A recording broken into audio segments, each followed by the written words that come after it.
Ədəbiyyat və kinonun əlaqəsindən danışacağıq. Ay Cəmal! Bu kino ki var, bu çox qəliz məsələdir. Həm qəlizdir, həm də ki vacib. Kino yarandığı gündən ədəbiyyata elçi düşsə də, bəlkə də bu izdivacın kökünü danışma göstər deyən 19-cu əsr yazıçılarında, Stendhalda, Balzacda, Flaubertdə, Çexovda tapa bilərik. Əsrlər boyu rəssamlar bədii kitablara illüstrasiyalar çəkiblər, romandakı səhnələri vizuallaşdırmağa çalışıblar. Kim bilir, bəlkə də kino sənətinin ilk rüşeymini biz elə bu arzularda axtarmalıyıq.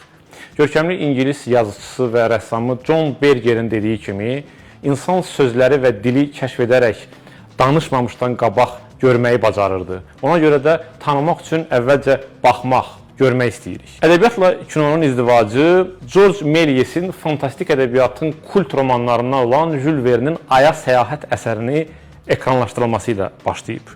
O vaxtdan bu çağacan kino ilə ədəbiyyat arasındakı yaxınlığa və fərqlərə xeyli adam toxunub. Məsələn, fransız aktyoru, romançısı, kino tənqidçisi Alexandre Astruyk 1948-ci ildə çap olunan məşhur kamera stilo, yəni kamera qələm nəzəriyyəsində deyirdi ki, yazıcı üçün qələm nə deməkdirsə, rejissor üçün də kamera eyni şeydir. Türk kinematografiyasının ən məşhur rejissorlarından olan Nuri Bilge Ceylan qısa metrajlı ilk filmlərindən etibarən müstəqil kinonun, müəllif kinosunun təmsilçisi kimi həm Türkiyədə, həm də beynəlxalq festivallarda demək olar ki, bütün işləri ilə irili xırdalı mükafatlar qazanıb. Amma Ceylanın bir xüsusiyyəti onu digər həmkarlarından fərqləndirir. Ədəbiyyata olan sevgisi. Ceylan ilk uzun metraj filmi Qəsəbənin ssenarisini bacısının danışdığı bir əhvalata əsasən yazıb. Bu filmdə rejissorun sonradan demək olar ki, bütün ekran işlərində görünən bir metod ilk dəfə istifadə edilib. Çıxış nöqtəsi kimi avtobioqrafik bir əhvalat, üstəgəl konkret ədəbi mətnlərdən sitatlar, yaxud fraqmentlərin ssenariyə qaynaq edilməsi. Rejissor bir müsahibəsində Qəsəbə filminə Çexovun təsiri ilə bağlı olan hissəsində deyir ki, filmdəki sinif otağı səhnəsini Çexovun hansısa hekayəsindəki bir təsvirdən təsirlənərək yaratmışam.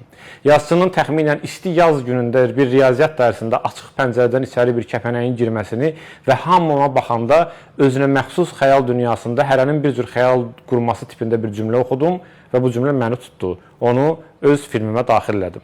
Ceylan Bir zamanlar Anadolu filmində Anton Pavloviç Çexovun Gözəllər və Dövlət xidmətində hekayələrindən istifadə edib. Çexovun Gözəllər hekayəsi babası ilə səyahətə çıxan bir uşağın fasilə verdikləri evdə gördüyü 16 yaşlı gözəl bir qızla bağlı xatirəsi əsasında yazılıb.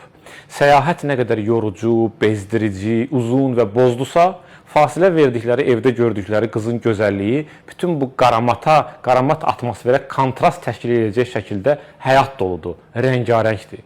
Ceylan Çexovun bu hekayəsinin motivindən Bir zamanlar Anadolu'da filmindəki məşhur Muxtarın evi səhnəsində istifadə edib. Gecənin qaranlığında yorucu meyit axtarışından bezənlər yaxınlıqdakı kəndin Muxtarın evinə qonaq düşürlər və burada Muxtarın gözəl qızı gecənin, həyatın qaranlığına kontrast təşkil edəcək şəkildə əlində lampa bir-bir hamının üstünə və içinə işıq salır. Çexovun Dövlət xidmətində hekayəsindəki meyit yarmaq üçün yola çıxan məhkəmə müstəntiqi ilə qəza hakimi arasındakı söhbətləri Ceylan Bir zamanlar Anadolu filmində özünə məxsus ustalıqla istifadə edib. Hekayədə məhkəmə müstəntiqi öz peşəsində çox qəribə ölümlərlə rastlaşmağından bəhs edərək deyir ki, sağlam, gözəl bir qadın uşaq doğacağını, sonra isə öləcəyini deyib. Vəsiyyətini yazıb və dediyi gündə ölüb. Elmi, rasional düşüncəni təmsil edən həkim buna inanmır və deyir ki, meyidi yarmamış bunu mistikaya, səbəbsiz, özlüyündə baş verən şeyə bağlamaq olmaz. Onun fikrincə, qadının öləcəyi günü deyibsə, ola bilsin ki, intihar eləyib. Müstəntiq bu fikrə etiraz edir. Ancaq söhbət dərinləşdikcə, müstəntiqin morfi haqqında sualına cavab kimi, həkim morfinin insanı qısa müddətdə öldürə biləcəyini deyir və məsələ biraz da aydınlaşır. Bu hekayədəki məntiqdən Nuri Bilge Ceylan özünə məxsus formada Bir zamanlar Anadolu filmində istifadə edir. Ceylan Bir zamanlar Anadolu filmində eyni dialoqu prokuror Nüsrət ilə həkim arasında baş verir. Şübhəsiz ki, müəyyən mənada xırda dəyişikliklərlə. Məsələn, morfinin yerinə burada başqa dərmanın adı çəkilir. Üstəlik, filmdə prokuror ölənin öz arvadı olduğunu demir. Bunu tamaşaçıya rejissor astalıqla, ustalıqla sezdirir. Çexovu azca remake eləyib belə deyə bilərik. Ceylan ömrünün birinci pərdəsində divardan asdığı kitab rəfini ömrünün ikinci hissəsində kinoya çevirib. Amma pərdə hələ qapanmayıb, çünki kitab rəfi hələ də doludur.